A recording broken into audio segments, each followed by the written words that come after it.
Every Wednesday, William Henry's Revelations bring you a powerful half hour of information at the cutting edge of reality. Information that you cannot find anywhere else in the world. And now, here's William. Welcome, everyone.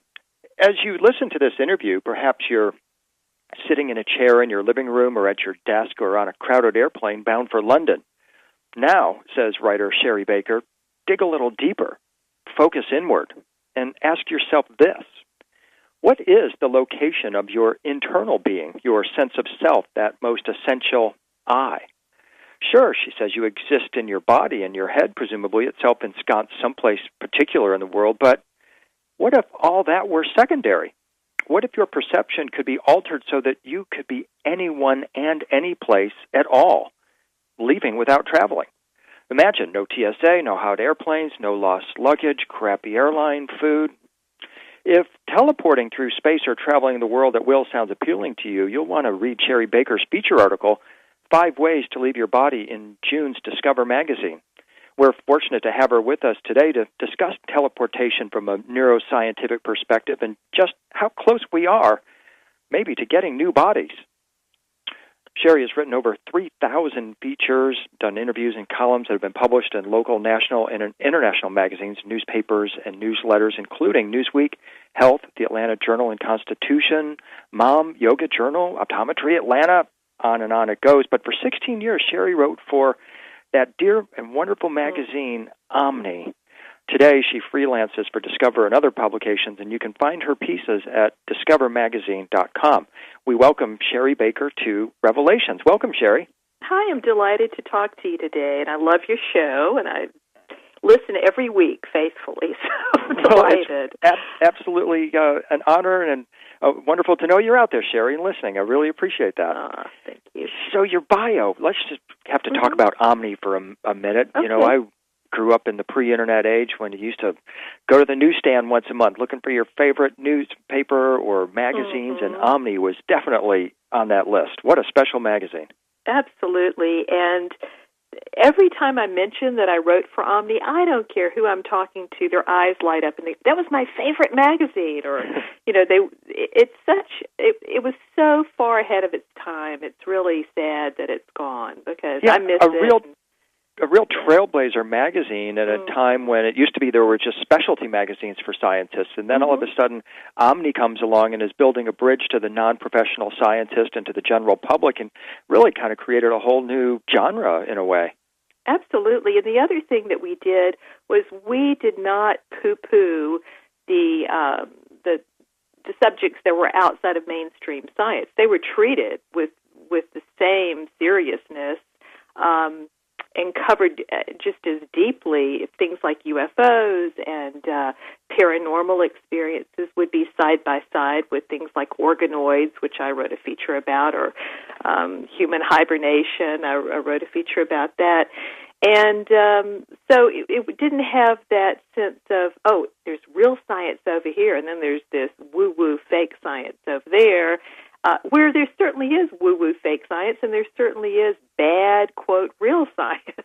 But when you take a reasonable look at it all, then you can get the facts. And sometimes, such as the subject we're talking about today, there's a blending in a way because things that were considered paranormal, like out-of-body experiences, are now being studied by, quote, serious scientists in the lab.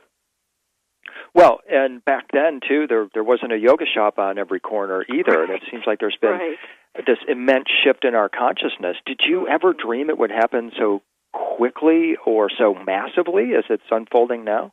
It just feels like I guess, because I am so old. I'll never tell you how old. I remember, it was like a miracle that I could fax the story to New York when it was overdue. I had to get it there.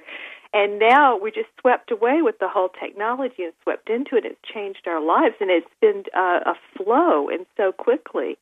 And so whatever else is around the corner, sometimes we sort of see it up ahead, but I think it's going to be a real continuing, life-changing the way we live, the way we think, the way we communicate. We're just getting a glimpse of what the future holds, I think.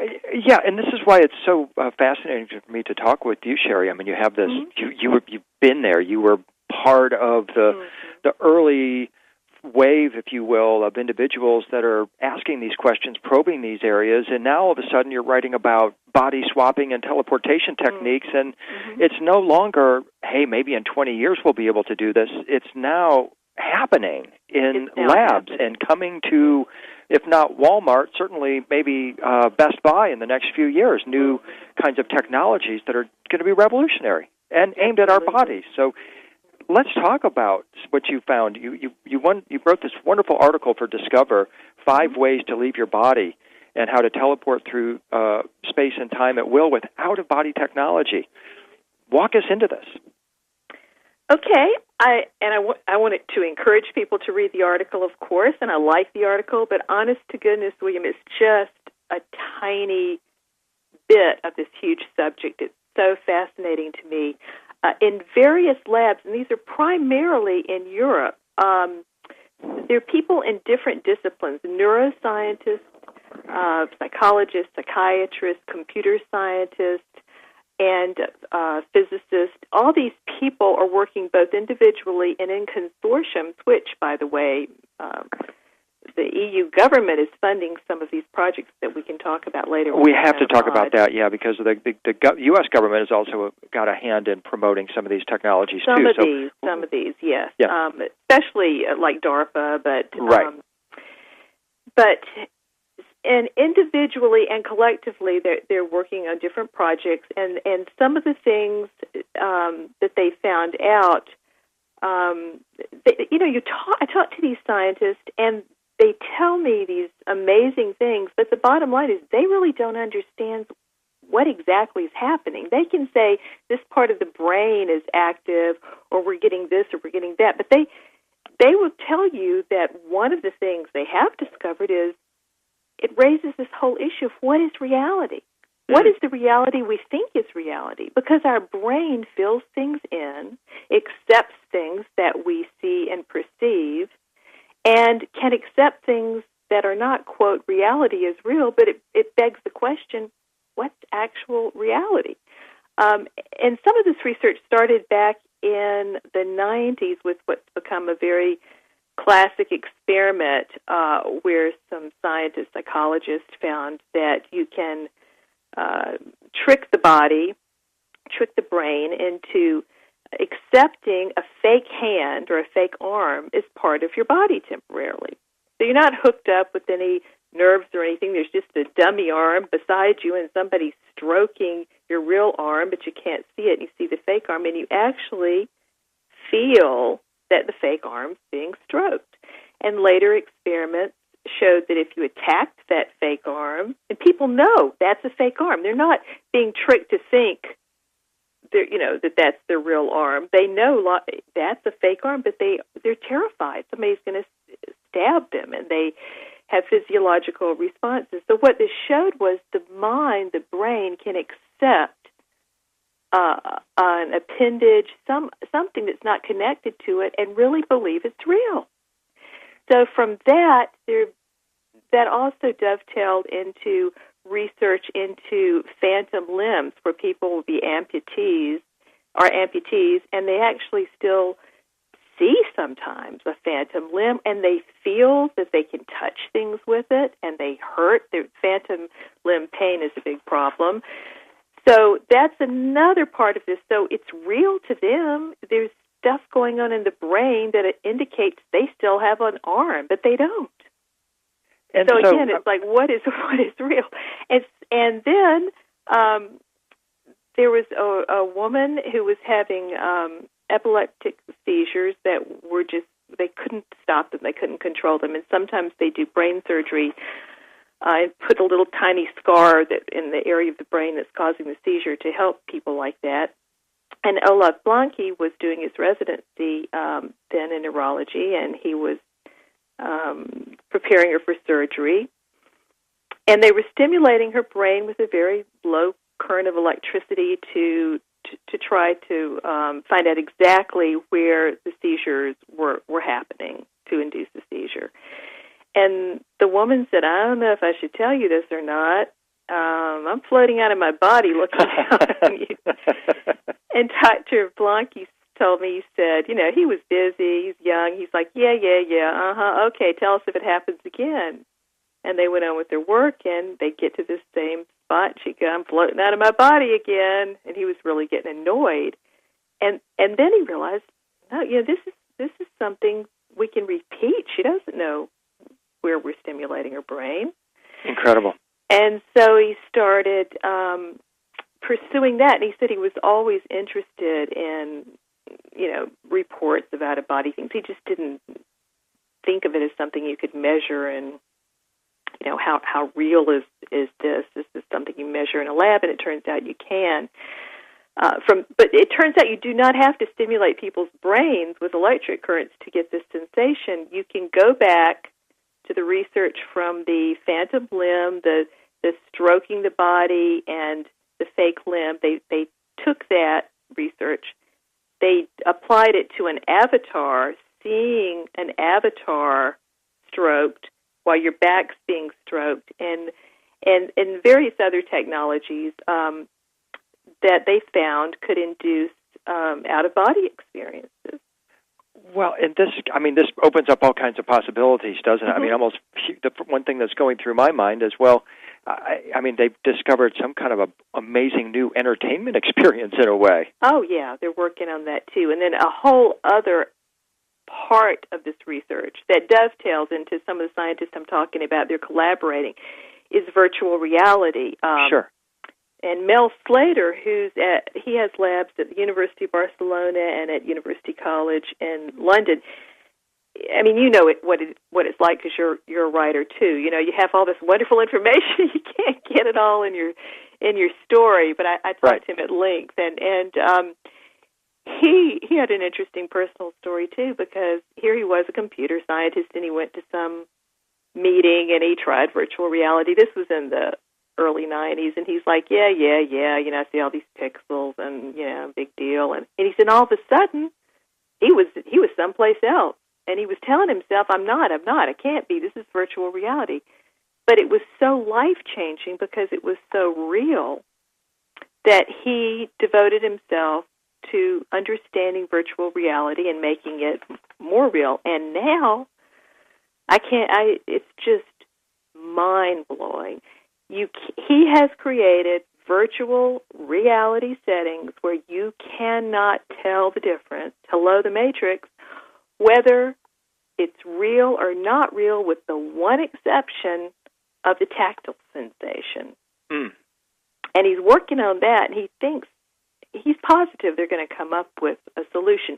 Now, with unwieldy suits and things, you can get some degree of feeling in virtual reality, but it's not something that's seamless where you could just be in virtual reality and he used an example like if a big giant ball's coming at you in virtual reality, you might be terrified and jump, but if it hits you, it's not going to do anything. But this is something very curious, William, that he told me. He said, however, for some reason in virtual reality, these settings, if you see a knife and you touch it, guess what? It feels sharp. Wow. It's not real, but it feels sharp. Wow. Now, if you try to cut yourself with it, you can't, of course. And it's just, and let me just skip because this is another thing that sort of relates to that. I was talking to one of the scientists, I think it was Henri Kierson at the Karolinska Institute, who's done a lot of the avatar research.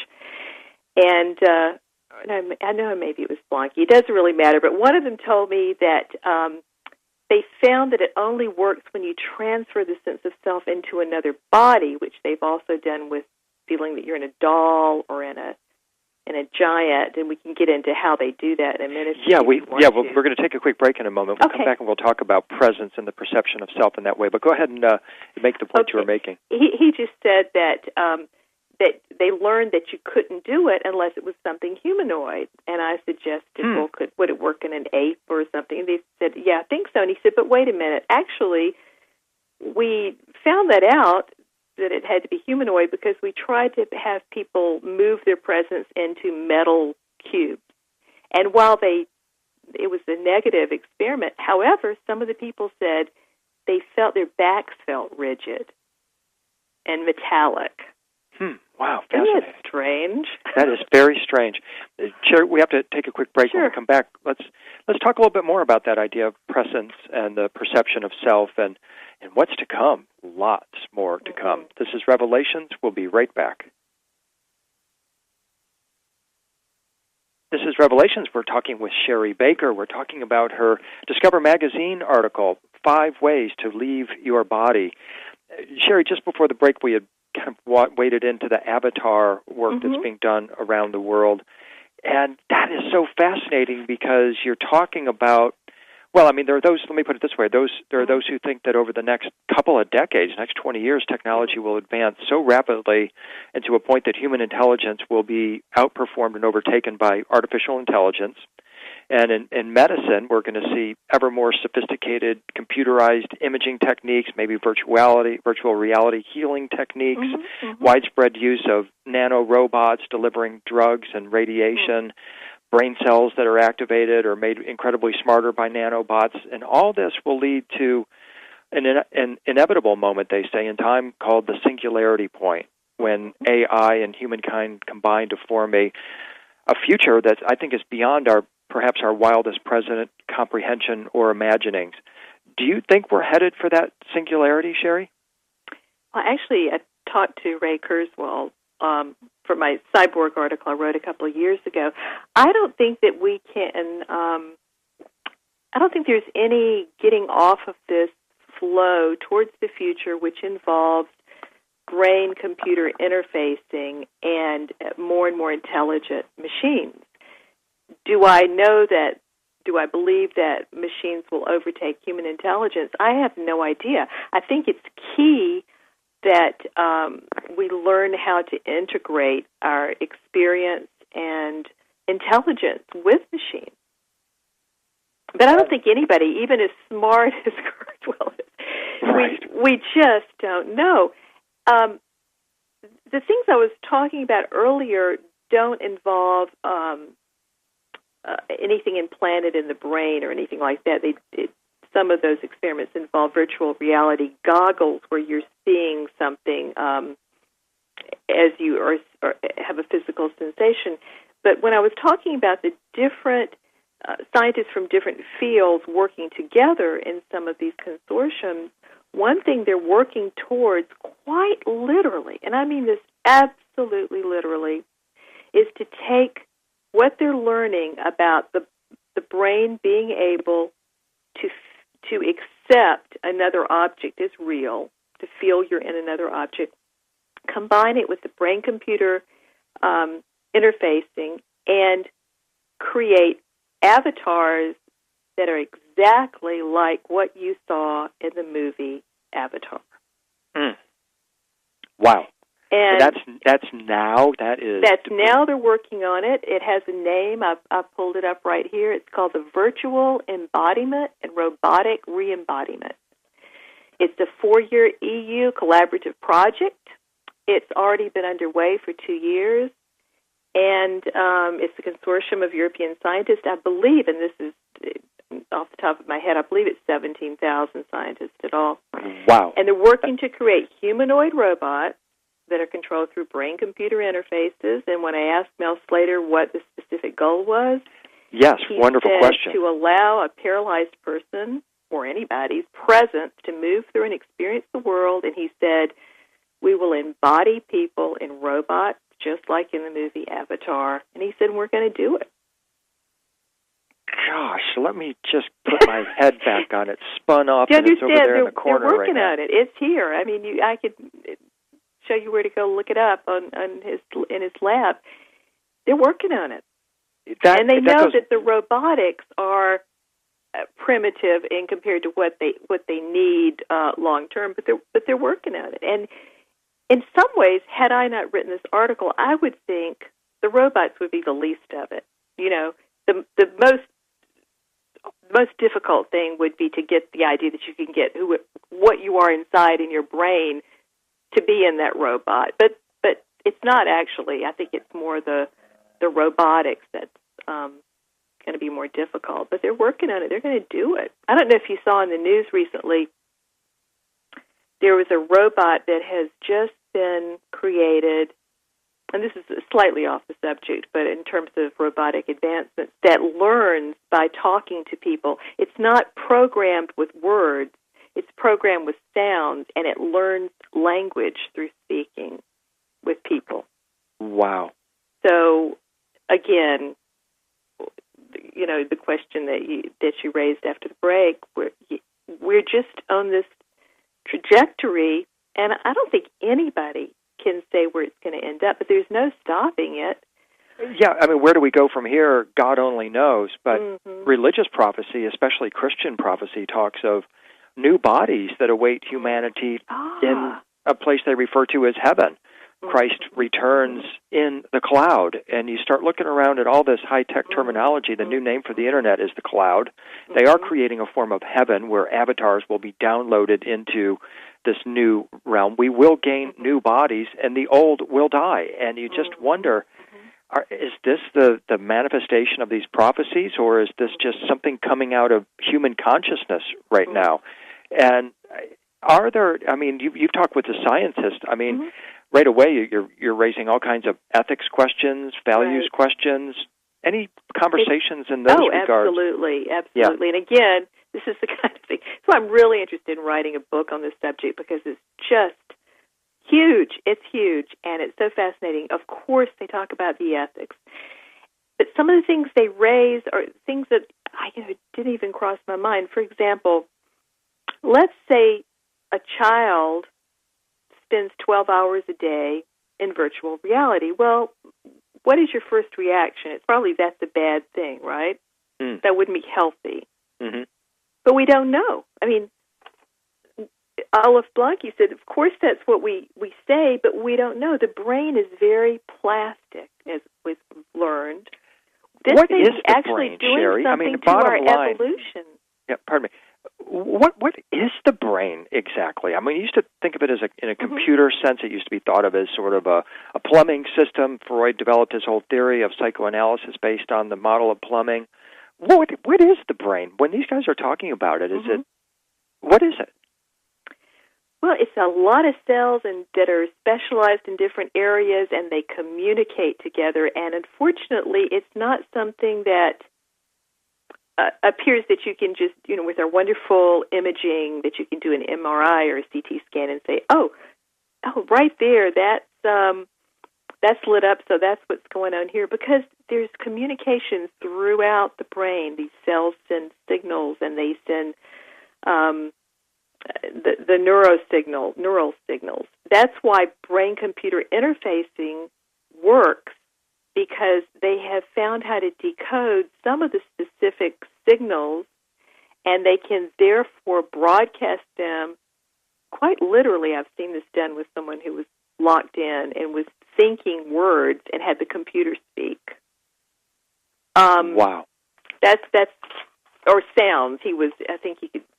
That was a couple of years ago. There may be some scientists who have actually been able to come up with that. So, and there are ways to read brain waves now. That some new research. So, of course, that brings up the ethics of can you literally read someone's mind through the brain?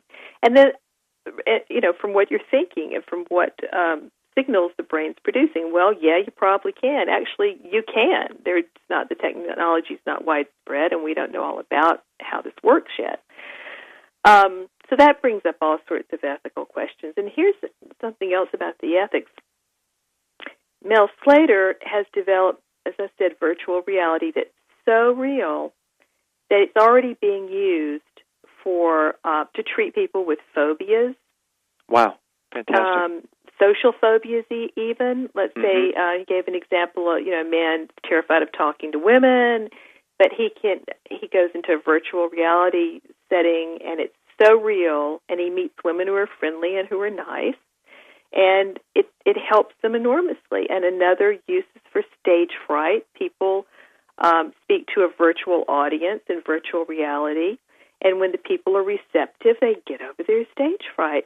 And then it came up, I'm not going to say who said this because they don't want to talk about it, but if you can cure a phobia in virtual reality, what else can you do? You can create a phobia. Exactly. You can torture people. Right. You can lock somebody in virtual reality forever. And now let's look at some of the good parts too. Okay. Slater has, in its own YouTube, somebody could probably find it by Googling Mel Slater, and maybe it might be under torture, I'm not sure. He did an experiment where he did a virtual environment and then he invited journalists to come, and it was a virtual environment based on more or less Gitmo and people being tortured, and the way they were tortured was they had to sit in an uncomfortable position, and they were balanced, I believe it's on a stool, and they were blindfolded.